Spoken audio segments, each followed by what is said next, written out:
that song, I woke up, became the reason that Radney Foster said yes to producing an album on me. That's good. And I've sending him all these songs that I thought were great. And when I sent him, I woke up. Radney said, he sent me a text. He said, "Wow." He said, "I'm pulled over on the side of the road right now. You got me crying." And he said, "I wanted to see if you had the songs." He said, "You definitely got the songs and you got the talent, Jesse." He said, "I'll say yes to recording this album under one condition, that you record this song right here, I Woke Up, on this album."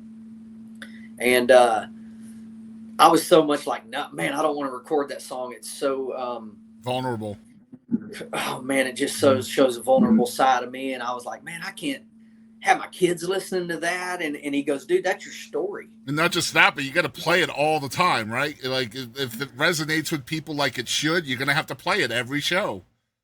Man, the first time I ever played it, I was playing a Red River Dance Hall in Tomball, Texas, and there was a biker standing in the front row, tattoos everywhere, man. And I had him bawling, and he walked up and said, "Dude, I'm there right now, and I need to get it together." And he said, "Dude, you just changed my life with that song." And so that's why we do what we do, you know, being able to connect with somebody on that level.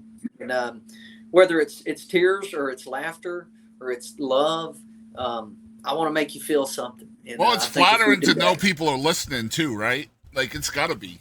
Amen.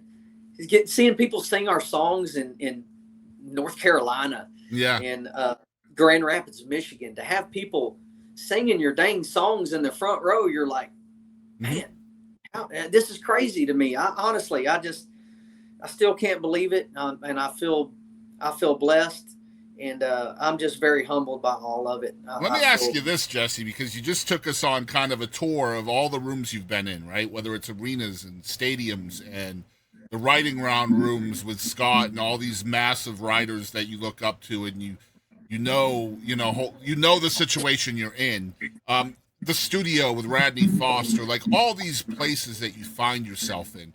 Have you gotten to the point where you feel like you belong in those rooms? Because you talk about being humble, but you have to also know that you belong, right? Man, now I do now. When I first started going to these rooms, I questioned myself. I'm like, what the heck am I doing down here? And, you have people tell you you're not that level. You ain't going to bring nothing to a room with those guys. And when you go down there and you start producing and you start bringing great ideas to the room and you start having great lines, and people just fall in love with your lines in a room, you really feel like you're a part of that song.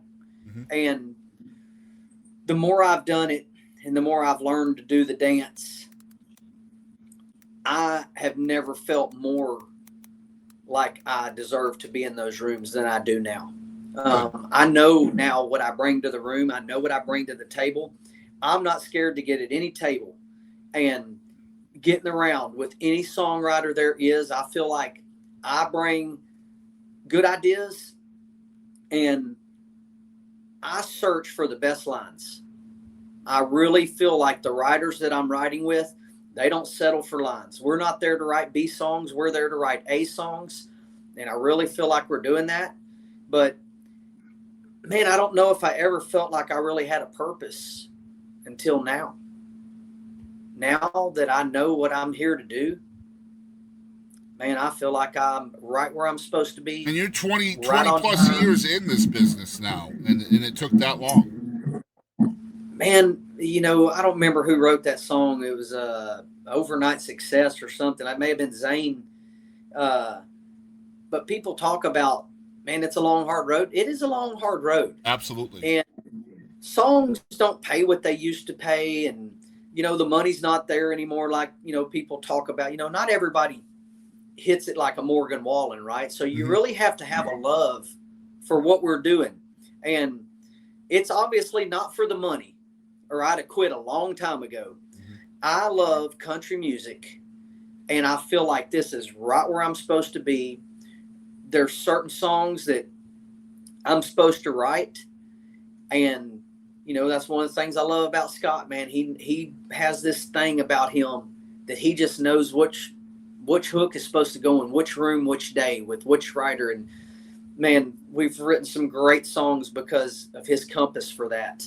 And I feel like I'm getting better at that. And all these guys sharing their tools with me, I still feel like I'm not the best songwriter in the room. So don't take me wrong. I am nowhere near as great as some of the people that I write with. But I do believe that I'm supposed to be at these tables, and that and I'm meant to be there. So yes, I do finally feel that way after all these years. I feel Well, like, hopefully you'll never feel like you're the best in the room, because if you do, then you're not going to be open to new tools at that point anyway. Your ego will lead the way. And I know from talking to hundreds of songwriters that the song needs to lead the way. And if egos get in the way, then the song's not going to be very good. So try to give it the respect that it deserves. And, absolutely. Yep. I feel like I'm the weak link in my band, and I try to be the weak link in these rooms too, man. I want the best songwriters in there. I want to learn from every session. I want to learn something. Even if we don't get the greatest song that day, I want some kind of tool from whoever I'm writing with. And, man, I've learned from the best, you know, from Trent Willmon, man. I learned things writing with Trent that were just second to none. Trick Savage, Scott, Terry Joe, Helene. You know, I've wrote more songs with Cody than probably anybody. You know, I've got so many songs on my albums with him in the early years. But now, man, the bigger songwriters are starting to say yes. So it's a whole new era of me learning from, you know, Jim Collins and the Tony Lanes and the Jeremy Bussies, and just, man, all the people that are saying yes. I just, it's crazy to me that they say yes and invest their time. So I'm just, man, I'm just glad. It's exactly how I feel as a podcast host, man. Like, every yes is a surprise to me. Like, every single time someone says yes, it's like, man, this is so cool. Like, I'm talking with somebody I've been a fan of for 10 plus years, Jesse Raub Jr. Next Monday, I finally get to chat with Courtney Patton, who is the same situation. Oh, I love Courtney, man. Oh, me too. And Matt Hilliard's going to be on the show next week. And I love Matt. Yeah, these are people I've looked up to for 10 years, you know? That too, man. I love all of those people, dude. I've been a fan of all of them folks for a long time. You know, used to go to Steamboat and see all those folks just killing it. And, you know, Matt Hilliard, man. Matt is such a jewel, and just a great person, but great songwriter, guitar picker, man. He is something else. But, you know, Courtney, her voice, her songs, and I threw Jamie Lynn in there. That I love Jamie Lynn. She hasn't said yes yet, but I'm working on it. So, man, you know, that was our two choices, man. We did a duet on this album, and Sunny Sweeney said yes to a song called "The Answer Is Yes." And our two choices were Sunny and Jamie Lynn. And Sunny said yes. So we, you know, never asked Jamie, but I mean, she would have been just as great, I know. And but man, we got a duet with Sunny Sweeney. That was, man, I was like, dang. That's another wish list interview, Sunny Sweeney. And she's actually from Longview, where I lived for like 15 years. I lived in Longview. So yeah, we're just talking about a bunch of people on my wish list right now. She was so wonderful, man. She came down and we did some TikTok reels for the song. And, man, she was so awesome, made me feel so welcome, and made me feel like I couldn't sing a lick. When I heard her voice chime in on the album, I was like, dang, this girl's good, man. Yeah, and be careful who you ask to collaborate, man. I know.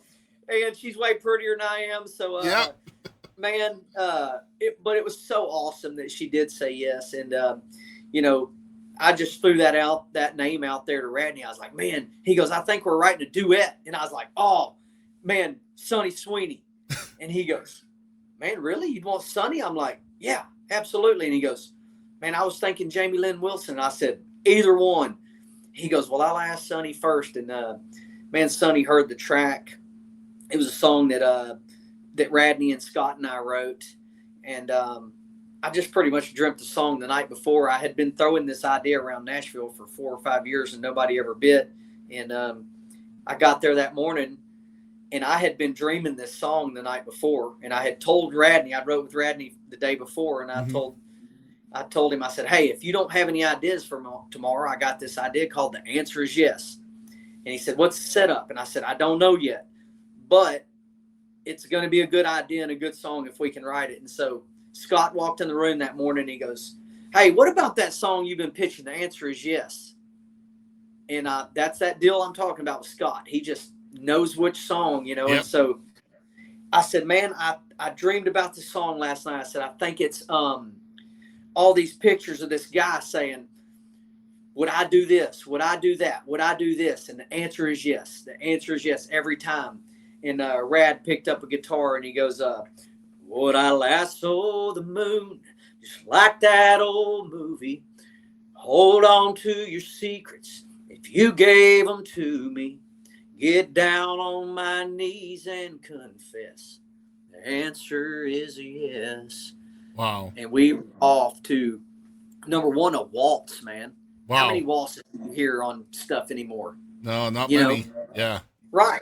And so, you know, man, we still write a lot of that stuff, but man, such a treat this year. I feel like